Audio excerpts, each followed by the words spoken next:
Claire, bienvenue sur cette chaîne. Oui, bonjour Ouais, Fabien. très heureux. On n'a pas encore eu la chance de se rencontrer physiquement, la distance et les confinements faisant, mais ben, c'est quand même une occasion de pouvoir échanger autour d'un sujet qui nous passionne tous les deux, le jeûne. Alors Oui, moi, en tant qu'accompagnateur de jeûne, en tant qu'éditeur, en tant que réalisateur, et puis réalisateur de causerie, on va dire, et puis toi, sous un angle particulier, bah, celle déjà d'une personne qui jeûne, et puis surtout d'une psychothérapeute qui a observé les aspects émotionnels pendant et autour du jeûne. Alors, est-ce que tu pourrais te présenter, s'il te plaît? oui, ben justement, Claire Sibylle, je suis dans le sud de la France et je suis psychothérapeute depuis de longues années et écothérapeute aussi, je tiens à le rajouter parce que c'est très lié au jeûne, c'est-à-dire que ça intègre, la nature, le corps, les émotions qui sont vraiment au centre de ma pratique. Pour tout le reste, il faut voir ma biographie et c'est trop long, mon CV et je ne vais pas en parler maintenant. Ouais. Et puis tu es Et auteur voilà, aussi, tu as déjà écrit plusieurs ouvrages et oui, tu es en cours de rédaction d'autres, donc assez prolifique, et puis on va dire avec cette envie de partager.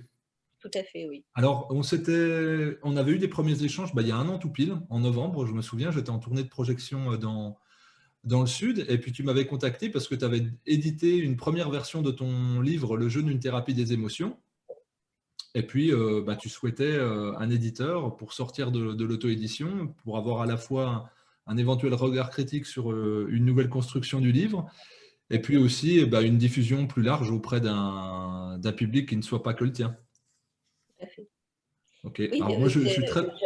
Je t'en prie. j'avais, non, j'avais percuté à une petite vidéo que tu avais fait pour présenter, ta maison d'édition et qui me paraissait tout à fait correspondre et c'est vrai que le travail a été très intéressant puisque du coup mon premier manuscrit a été, bien enrichi, par le travail qu'on a fait ensemble, en particulier de plein de témoignages ou des précisions sur des choses qui étaient pas claires. Donc ça a permis vraiment d'enrichir le livre, donc j'en suis ravie. Sans Ouais, compter que c'est vraiment, une belle réalisation. Bon ouais, là, c'est le mien, il est un peu tordu, mais bah, je remonte. Donc Margot qui a fait voilà. une super couverture en aquarelle, parce que bon, voilà, il y a un papier particulier. Et puis, bah, entre-temps, tu as changé de prénom, hein. Tu es passé de Oui, tout à Marie-Josée à Claire. Donc il y a eu oui, une double mutation. tout à fait. Pour la Le petite blague, j'ai parce qu'il y a beaucoup de profité du personnes qui confinement demandaient si tu étais le même auteur des deux livres. On peut leur dire oui. oui, c'est la même Ok. et mes autres ouvrages sont encore à l'ancien prénom, mais je suis en train de mettre tout ça à jour.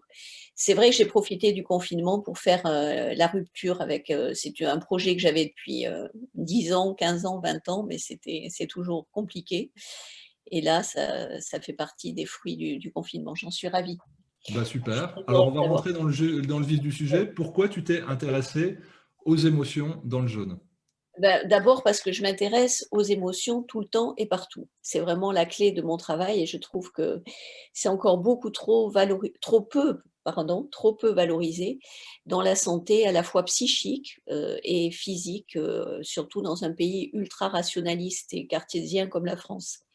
Donc je voulais vraiment redonner toute leur place aux émotions, à la fois dans la psychothérapie et là, en l'occurrence, dans le jeûne. Et puis ensuite, à cause d'une expérience toute simple, c'est que je me suis rendu compte en participant à des groupes, bon maintenant je jeûne beaucoup seule, mais au début j'ai été dans des groupes, je me suis rendu compte que les gens vivaient des émotions parfois très fortes, sans aucun accompagnement. Donc ils allaient les vivre dans leur coin, dans leur chambre, etc.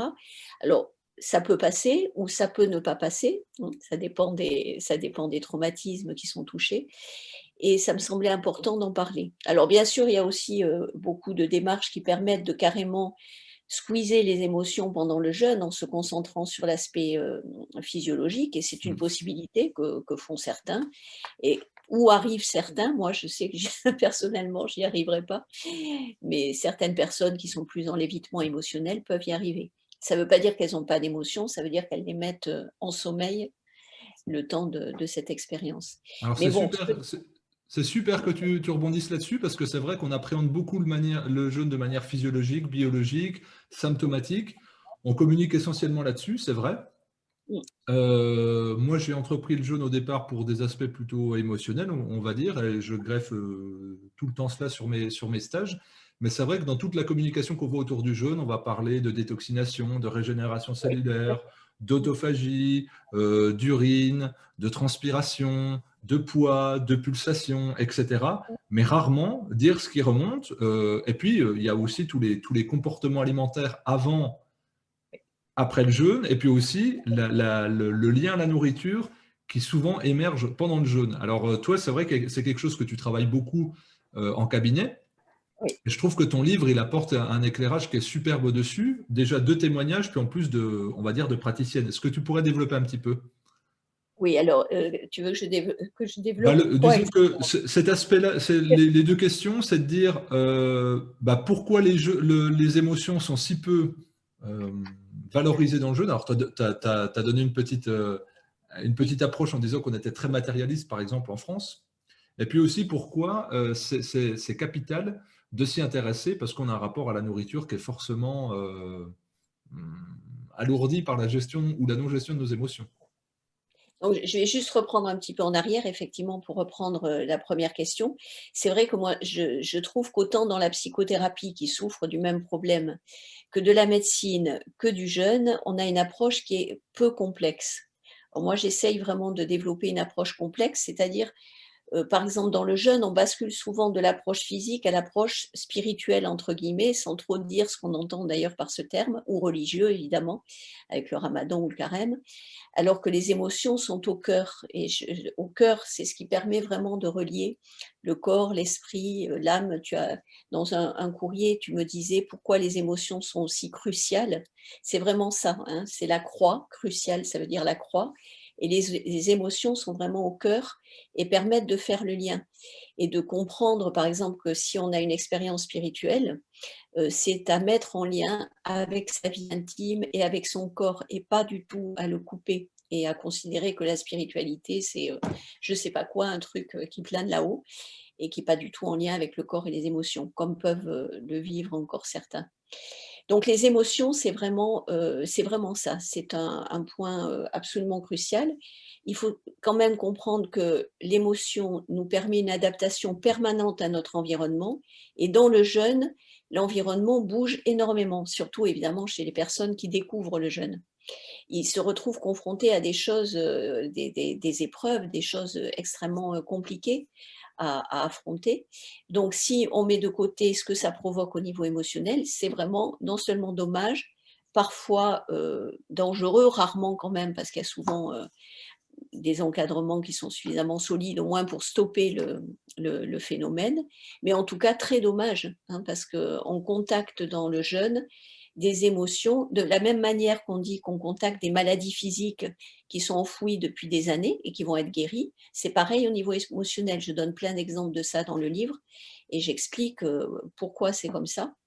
Et ça permet vraiment de réparer des traumatismes du passé à condition d'être conscient. Et je pense que mon livre permet de prendre cette conscience-là et si possible accompagner. Alors là, c'est la cerise sur le gâteau.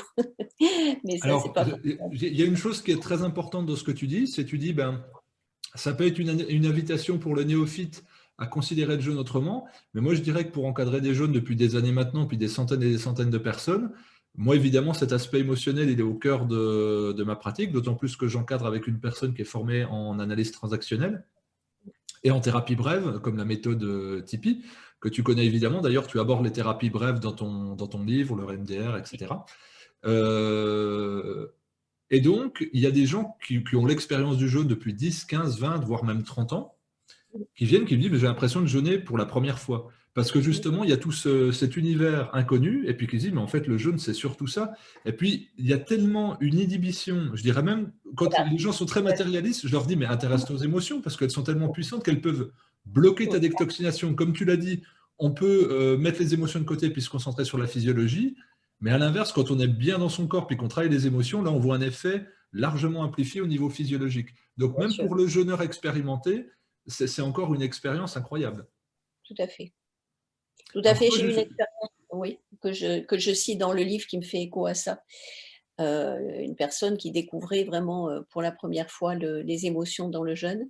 Et c'est vrai que ça a changé complètement la qualité de son expérience. Oui, excuse-moi, je t'ai coupé. non, non, Ça non, devait- justement, j'allais dire que dans ton livre, bien sûr, il y a de la théorie parce que de praticienne, il y a de la pratique parce que c'est un peu fait comme un journal de bord, c'est ça moi qui m'a plu. tu pars de ton expérience très humble, tu greffes de manière périphérique ton approche de psychothérapeute et tu y ajoutes en plus des témoignages de personnes autour de toi. Ce qui fait que c'est un livre à la fois théorique, didactique, pratique, puis avec une pédagogie assez douce où en gros tu dis c'est pas des vérités, c'est un partage et un partage multiple. Et donc je voulais revenir sur les témoignages que toi tu avais choisis. Qu'est-ce que tu as voulu aborder dans ce livre à travers les témoignages que tu y greffes? Alors, des témoignages multiples, hein, mais centrés autour des problématiques, par exemple, extrêmement féminines, de l'amaigrissement, du besoin de maigrir, le nombre de jeunes femmes qui sont confrontées à ça, bien sûr les troubles alimentaires, mais aussi des choses un peu plus complexes comme les blessures d'abandon ou la blessure d'abandon auquel on peut être vraiment confronté assez brutalement dans le jeune, encore une fois quand on s'ouvre à ça. Ou pas d'ailleurs, parce que les expériences des personnes qui ont fait des décompensations émotionnelles dans des groupes de jeunes sans être accompagnés, c'était beaucoup autour de ça, autour du manque aussi, hein, l'idée de manquer. Alors il y avait évidemment aussi tous les troubles alimentaires, boulimie, anorexie, etc. Et puis qu'est-ce qu'il y a d'autre? Des hommes aussi qui sont culturellement, et physiologiquement aussi, plus dans l'évitement, émotionnel, dans notre culture en tout cas, et qui découvrent tout d'un coup, la souffrance de l'enfant intérieur et qui sont extrêmement soulagés de pouvoir, confronter ça. Enfin l'exprimer plutôt que le confronter. Mais là encore, c'est pareil, il faut vraiment être, je crois que les émotions, c'est une compétence, hein, c'est vraiment une compétence à acquérir. C'est en tant que psychothérapeute, c'est évidemment le cœur de mon métier par rapport au choix que j'ai fait d'ailleurs, hein, de me centrer sur les émotions. Mais avec tout ce qui circule sur internet, on croit aujourd'hui qu'il suffit de regarder une vidéo sur l'enfant intérieur de 10 minutes pour animer un stage, où on va faire graisser 25 personnes, je l'ai vu, hein, c'est pour ça que je parle de cette expérience et c'est pas possible, hein, parce qu'il y a des personnes qui, en retournant vers leur enfant intérieur, ils vont confronter des traumatismes terribles et on ne peut pas les laisser, comme ça avec ça et on ne peut pas croire qu'avec 10 minutes de méditation et de je ne sais pas quoi, ça va suffire, alors ça va peut-être suffire sur le moment à calmer, mais il y aura peut-être un après-coup, quand la personne rentrera chez elle, par exemple. Donc c'est tout ça que je voulais aborder, mais sans dramatiser. On m'a dit que mon livre a beaucoup d'humour et j'en suis ravie parce que c'est vraiment une dimension essentielle. C'est plus pour faire découvrir l'importance des émotions et l'importance de se confronter à ces émotions que j'ai voulu l'écrire plutôt que pour faire peur à tout le monde. C'est pas du tout Non, bah, l'objectif. alors justement, moi je dirais que c'est même tout l'inverse, parce que il y a beaucoup d'humour, il y a beaucoup d'humanité parce que tu parles de toi, et puis ben, il y a par exemple, là je monte, il y a beaucoup de petits dessins, et puis il y a même des notes Oui, manuscrites, c'est-à-dire il y a même des recettes de cuisine. de ma Il y a même, grand-mère, oui. voilà, donc de la grand-mère sur du pain, c'était vraiment de dire, tu as raconté ton parcours toi autour de la nourriture, autour des émotions pendant le jeûne. Il y a aussi la liste des médicaments que tu prenais avant de jeûner. Oui, Et comment, grâce au jeûne, tu t'en es débarrassé, on va dire, totalement, totalement totalement. débat. Donc la liste était, enfin, c'est pas rien. Et donc, moi, je dirais que ça se lit vraiment comme un journal de bord très simple. Alors, on a voulu garder cet aspect-là. On a beaucoup travaillé sur la forme du livre. Là, par exemple, voilà, là, c'est les menus de la semaine. Voilà, on voit jeudi, vendredi, et on a gardé cet aspect-là vivant, c'est-à-dire de ton quotidien, ce qui avait été écrit par toi ou par ta grand-mère, des petits dessins en couleur qui illustraient ça. C'est-à-dire qu'on est dans la vie avec ce livre-là, parce que souvent, quand on te dit, attends, jeûner, tu te prives de nourriture, tu te prives des autres, tu te prives de plaisir, et en plus travailler ses émotions, c'est bon, Claire, tu veux nous Oui, déprimer, alors qu'en fait, tous les non, retours des gens qu'on a eus, et puis que toi tu as eu avant cette deuxième édition, ben, ils étaient entièrement positifs. C'était plutôt une bouffée d'oxygène. Et je pense que les lecteurs le prennent davantage comme une invitation, puis une nourriture intérieure que comme quelque chose qui est plombant. Et c'est ça, à mon avis, qui est important. Comment toi tu as choisi cet angle-là au départ, au moment de l'écrire? d'abord parce que c'est un angle que je privilégie, pour tout, même dans d'autres essais professionnels un peu plus compliqués que j'ai écrits. un peu plus centré sur la psychothérapie. Je pars toujours de mon expérience parce que je crois qu'on parle toujours que de soi, quel que soit ce qu'on écrit, et donc autant le nommer dès le début. Et en plus, ça permet vraiment de créer un lien avec le lecteur. Et moi, c'est ça qui m'intéresse, vraiment de partager l'intime, son intime et mon intime, sans déborder, hein. Je ne raconte pas tous les détails de ma vie, ce ne serait pas intéressant. Mais c'est vraiment l'idée de créer un contact émotionnel avec le lecteur, un contact intime. C'est ça qui m'intéresse. Voilà, il y avait une autre question? Non, Ah oui, pourquoi j'ai choisi cet aspect? Et puis aussi oui, parce que oui. moi, j'ai jeûné, bon, je le raconte suite à un choc, terrible, un deuil, complexe. Donc c'était vraiment, même si je m'en suis pas rendu compte, avant de décider de jeûner, c'était vraiment ça le déclencheur, je m'en suis rendu compte après. Et je ne pouvais pas écrire ce livre si je ne parlais pas du phénomène de deuil, du deuil que j'avais vécu et de qu'est-ce que c'est le deuil, hein? Et c'est encore une fois, ça, c'est un sujet qui est assez, enfin, on en parle de plus en plus heureusement, mais qui est assez tabou en France, la mort. Et là, avec la crise sanitaire, Ah bah là, évidemment, c'est tabou, plus, plus, plus, plus, après plus, plus, plus.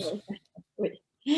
Donc ça me paraissait super important, quoi. Ce qui est d'ailleurs très paradoxal, c'est qu'on parle de mort toute la journée avec des statistiques, des chiffres, mais en fait, on Mmh. l'a désincarné, la mort. Absolument, c'est-à-dire qu'on l'a renvoyé à des notions de chiffres. Et d'ailleurs, au moment du premier confinement, on n'avait plus le droit eh bien, d'aller aux enterrements, ce qui fait que la mort était à la fois omniprésente et Oui, complètement refoulée. oui, Et moi, je dirais que ton livre, Alors, toi, tu avais insisté pour qu'on. Enfin, on avait réfléchi les deux, hein. oui, Écoute, expression, guérison. Et oui. c'était vraiment ce mouvement-là en 3 temps et, Mmh, euh, et qu'on fait rarement en fait. On prend rarement mmh. ce temps-là d'écoute, comme tu disais, ensuite d'exprimer et ensuite de venir guérir. Donc moi, je te remercie beaucoup pour la confiance que tu m'as témoignée en tant qu'éditeur. Évidemment, Exuvie a pour ambition de devenir une maison d'édition référence sur le jeûne. Bon, on a déjà 14 références en un an, donc je trouve que c'est pas mal autour du jeûne. Entre les livrets de Désiré Mérien, ses livres, mon documentaire, ton livre. Et bien donc, on a, grâce à toi, une approche vraiment holistique. Moi, c'était vraiment très, très, très important qu'il y ait cet aspect-là émotionnel. Donc, bah, je tenais à te remercier. Et c'est Moi assez aussi, frustrant, qu'on n'ait toujours pas pu se ça rencontrer. va venir. Au bout d'un an, ça va venir Ouais. et on refera une vidéo en vrai de vrai. Mais en tout cas, je vous invite vraiment à, eh bien, à découvrir ce livre-là si vous vous intéressez aux jeunes. Et je dirais même pas que si vous cherchez une relation à la nourriture et comprendre pourquoi les mécanismes, eh bien, c'est un livre qui va plus loin qui va au cœur du jeûne, mais qui va aussi plus loin que le jeûne. Donc, vous le retrouvez sur exuvie.fr. J'en profite pour remontrer la magnifique couverture de Margot sur laquelle on a beaucoup bossé. Voilà.